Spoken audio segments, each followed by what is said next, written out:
Good morning.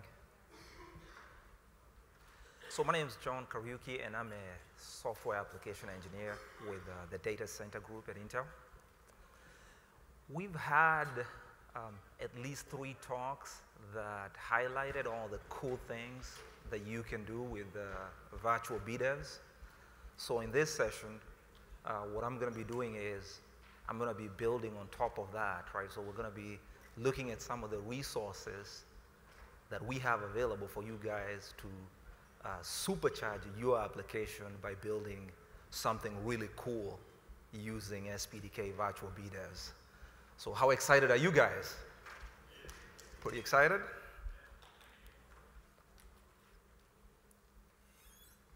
So our standard notice and disclaimers. So this is what our agenda looks like. So Paul laid the groundwork for most of the things that I'll be talking about. So I'm going to be building on top of some of that excitement that he got started yesterday. We're going to talk about how you configure a virtual BDev, how you initialize virtual BDevs. We're going to take a look at how you actually create one, and then how you submit IOs to it. And then for the most part, we should be doing hands-on exercises. And I think if you signed up for the lab, you probably got an email from me with some pre-work that needed to be done to get ready for the lab. Does anyone still need help with getting the environment set up? Fasting? Can I help you with that, John? Love to help, but I can't. Anyone still need help with setting up the Vagrant development environment? Okay, so we have somebody over there. Okay, okay. So yeah, just lift your hand up if you still need help, and one of our Spdk folks back there will come out and help you.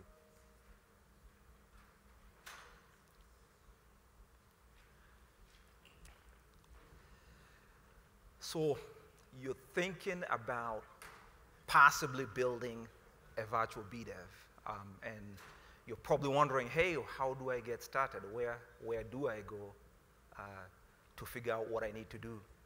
So we have on our spdk.io site, we have a block device users guide that highlights a lot of the key things that you need to do to actually get a virtual BDev up and running.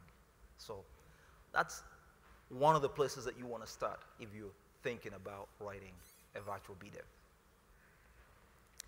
So as of today, all the BDevs we have, all the BDev modules that we have, they live in the lib BDev directory. In future, that could change. We could add support for you to put them anywhere, but today, if you go into that lib BDev directory in our Spdk repo, that's where you're going to find all the BDev modules that are available today. So if you're thinking about building one of these things, I would highly recommend to go over to that directory and look at what's available there. So you might, one, find something that already does what you're thinking about doing, and you can use it. Or you might find something that's close enough such that you can contribute to it instead of having to build one from scratch. And then if you do decide that you actually need to build your own virtual BDev, we have created a pass-through virtual BDev module. And the motivation for actually doing that was to provide something that you guys can use as a template, starting point to get started on that journey of creating your very own virtual BDev. So it has all the hooks that you need to get started.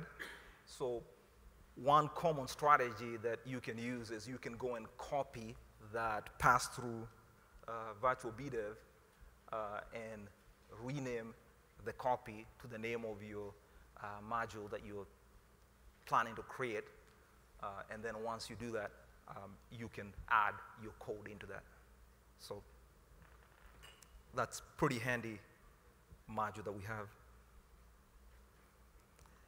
And most of what we'll be doing for the rest of this session is actually talking about how that pass-through virtual BDEV works. So configuration.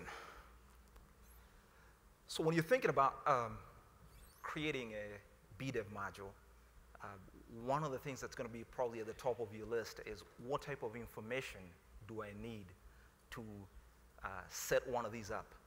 So for the pass-through virtual BDEV, as Paul highlighted yesterday, what the BDEV does is it claims a base BDEV, and we put a pass-through BDEV on top of that. And what the pass-through BDEV does is just pass the IOs down to the base BDEV and then intercept them back on the way up. So I'm showing a configuration file here, which is one of the ways that you can configure a pass-through BDEV. And in this configuration file, the base BDEV is a RAM disk. The BDEV module that we have in Spdk for a RAM disk is the malloc BDEV module.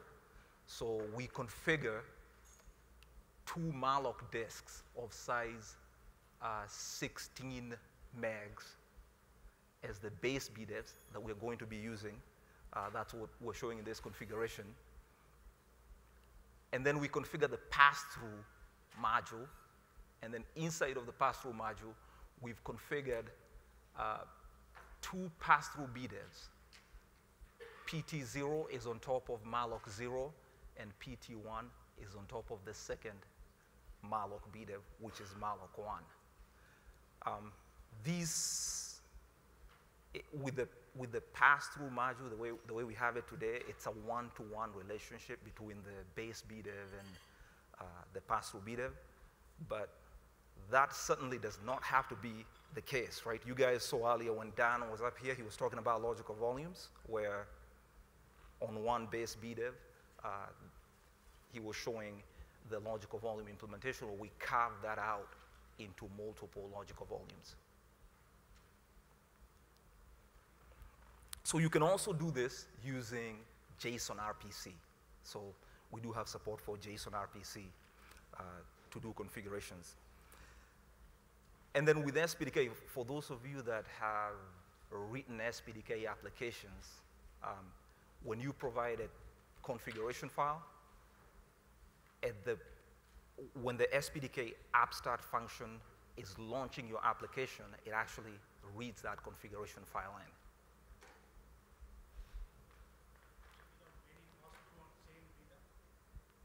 I'm sorry.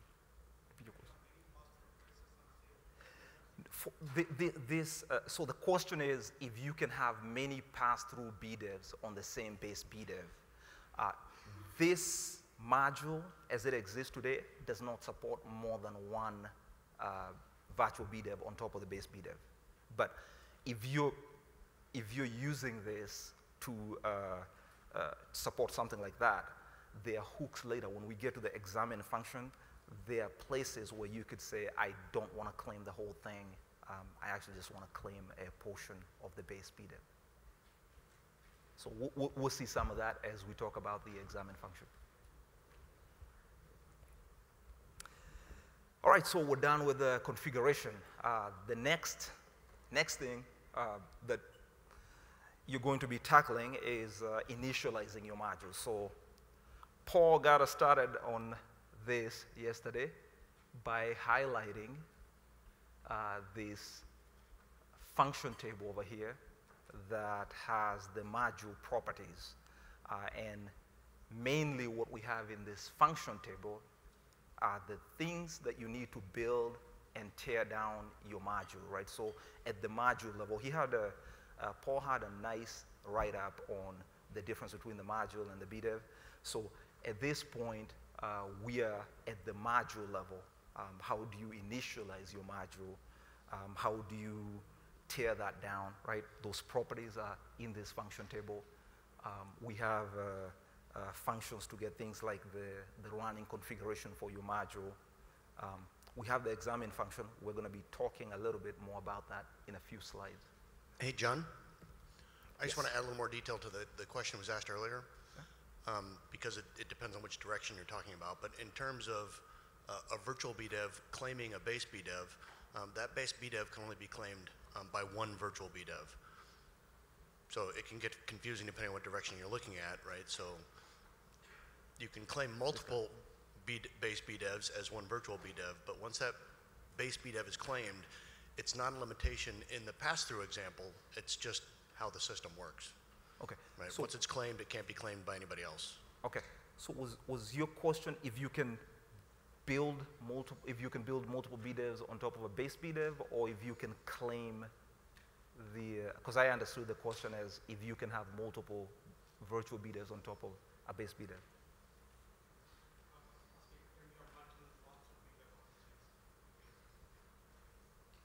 On the base BDEVs. So for as it exists today in the pass-through BDEV, right? The answer to that is we can't, right? Is that right, Paul? I missed the last part of it. Maybe we should give him a mic.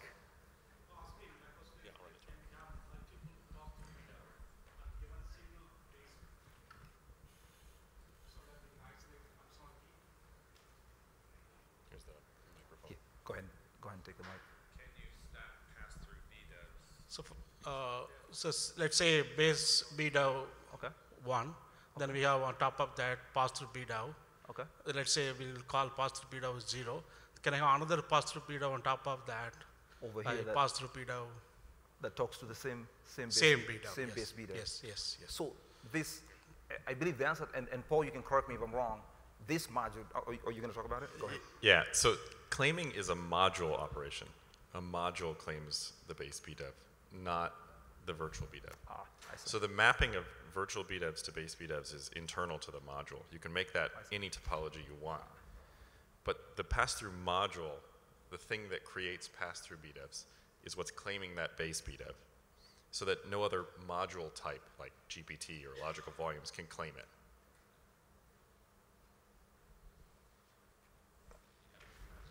Thank you.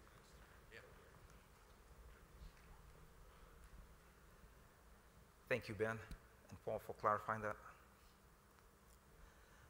So back on the initialization. So we do have in our Spdk repo, we do have a macro that registers virtual BDEVs, and that macro takes an Spdk BDEV module structure as input. Paul talked about some of this yesterday. So the structure has the properties, different properties for the BDEV module, like the name, the initialization and teardown function, the functions to get the running config, and we're going to take a look at the examine function here in a little bit.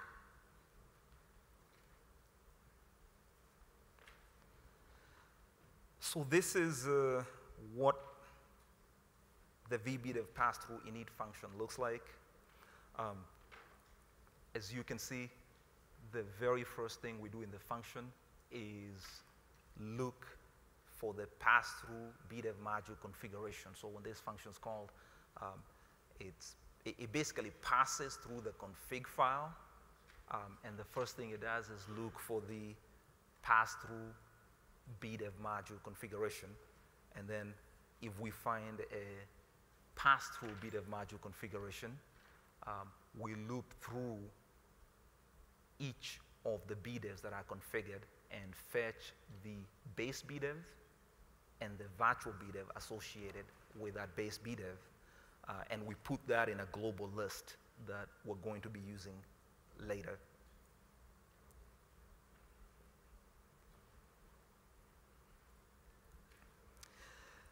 So the examine function is called every time a new BDEV is registered. So whenever the malloc 0 BDEV is registered, the examine function for the pass-through BDEV module will be called.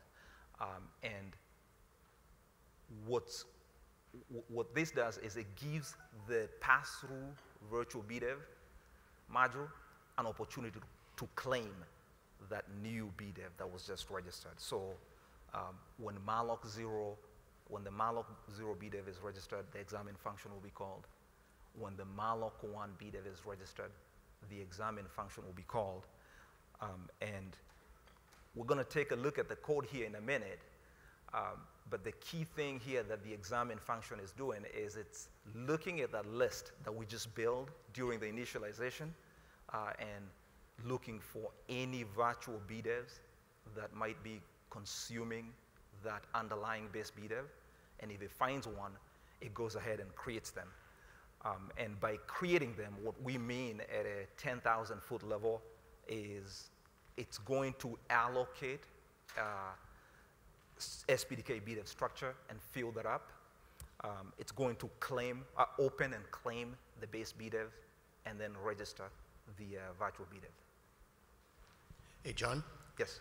One other note, I thought I was going to mention this yesterday, I forgot to, but this is obviously about the vBDEV pass-through module and how it works, but there are other vBDEV modules that don't rely on the config file at all. Yes. They actually rely on metadata on disk. So there could be some on-disk activity going on in examine, like for example with logical volumes or GPT or a bunch of others. Or it could be strictly RPC that you use for configuration, or it could be a combination of all the above. But you know, what John is saying here is perfectly correct for this module. I just want to make it clear that it's not the only way to do it. Yeah, so yeah, that's a good point, right? This isn't the only way that virtual BDEVs get created, right? If you're coming in through JSON RPC, you're not going down this route, right? This is an example of one of the ways that a virtual BDEV can get created. And we'll take a look at some of the other part of Paul's input around reading metadata from the base BDEV. We'll actually take a look at that. I think it's the next slide. Yeah, I think it's somewhere on this slide. So this is, that's getting cut off. Well, no, it looks like you guys can see the function name up there. So this is the examine function for the vBDEV pass-through module. And as you guys can see, when this function is called, we look, so once again, the control gets this function when a new BDEV is registered. So when malloc 0 is registered, when malloc 1 is registered, this function will be called. First thing we do is look at the global list that was populated during initialization. And we're trying to find out if there are any virtual BDEVs that are configured on top of this base BDEV. And if we find one, this I believe is some of what Paul was talking about, is we can go out and read metadata of the base BDEV, right? So we've allocated that Spdk BDEV structure. That's what that PT node is. It's the Spdk BDEV structure. So, and then what we're doing down here is we're going out and reading metadata of the base BDEV and saving that in the virtual BDEV. So this is what we're doing for the pass-through BDEV, right? We go out and look at things like the write cache, the buffer alignment, metadata, logical volumes. For something like logical volumes or the GPT, we would actually go out and read data off the disk, right? Data off the disk that is being registered.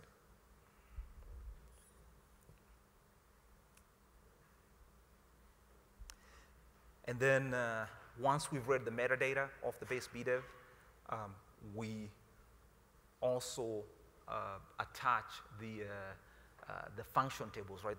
The one function table that we looked at earlier that has the module initialization information, and then the second one we're going to look at here in a little bit is the one that's used to communicate with the BDEV. So those are also being saved into the BDEV that's being initialized. And then at this point, we are done filling up the Spdk BDEV structure, and we open the base BDEV. That's what we're doing here on this line, is we're opening the base BDEV. Now, when you open the base BDEV, one of the things that you need to provide is a callback that is going to handle the hot removal of the base BDEV. So if the base BDEV goes away before this BDEV goes away, we have a callback function here that's going to go ahead and tear down this BDEV because the base BDEV is gone. So when we provide that, when we are opening the base BDEV in the examine function. And then we claim the base BDEV, and finally, we register the base BDEV. At this point, you're now ready to do I/O, right? You can go ahead and open that virtual BDEV and open a channel to that BDEV and submit I/O to it. Now, to submit I/O to that base BDEV, we have another function table, and Paul also highlighted this yesterday, that has the callback functions that are used to talk to your virtual BDEV. So we have callback functions in here to open a channel, right? So when you, before you can submit an I/O to that virtual BDEV, you need to open an I/O channel, and then we also have the callback function in here defined for submitting an I/O. And like you guys saw earlier, these are attached to that BDEV, Spdk BDEV structure that was created in the examine function.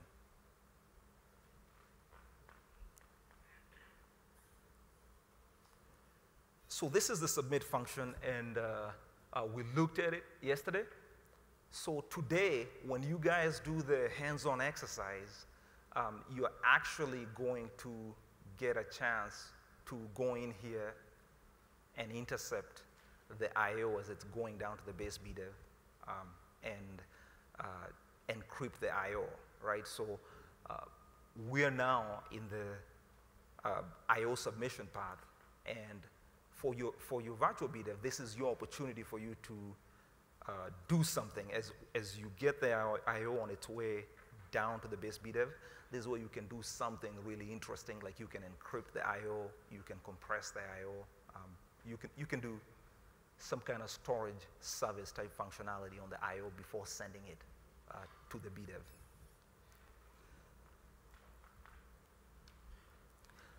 And then on the callback function, I/O callback function, actually, if I go back to the previous slide first, I should have highlighted that.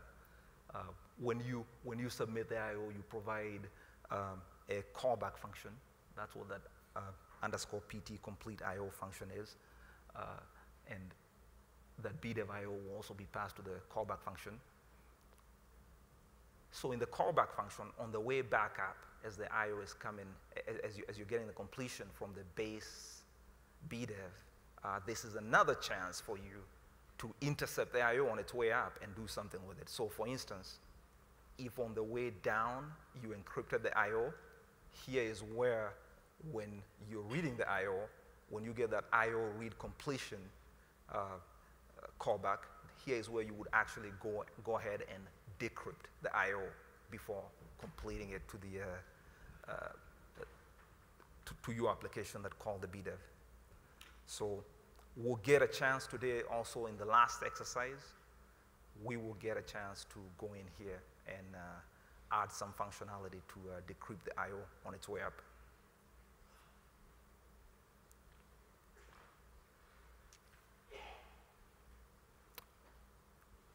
You guys are ready to do some hands-on exercises?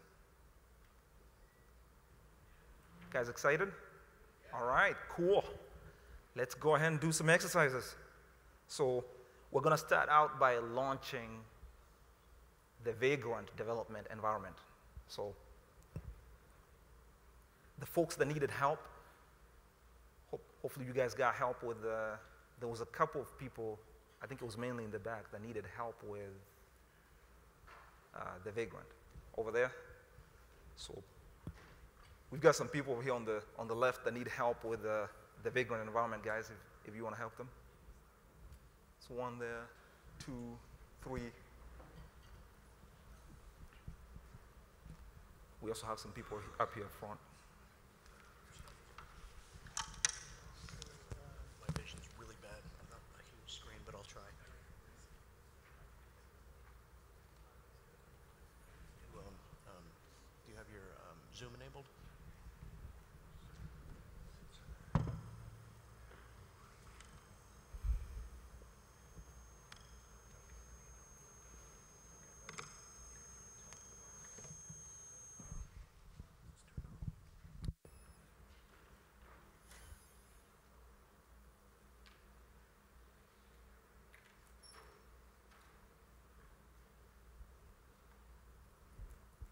Still got one more person that needs help over there.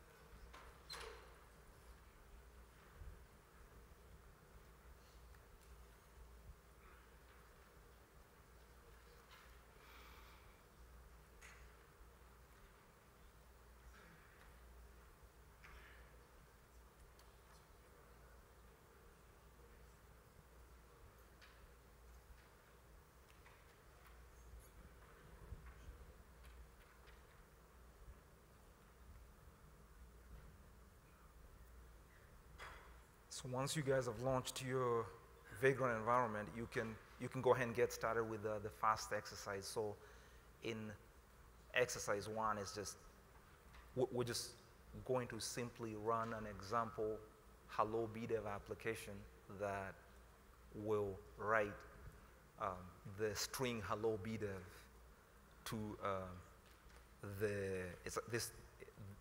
in this part of the example, it's actually going to write it to the malloc 0 block device.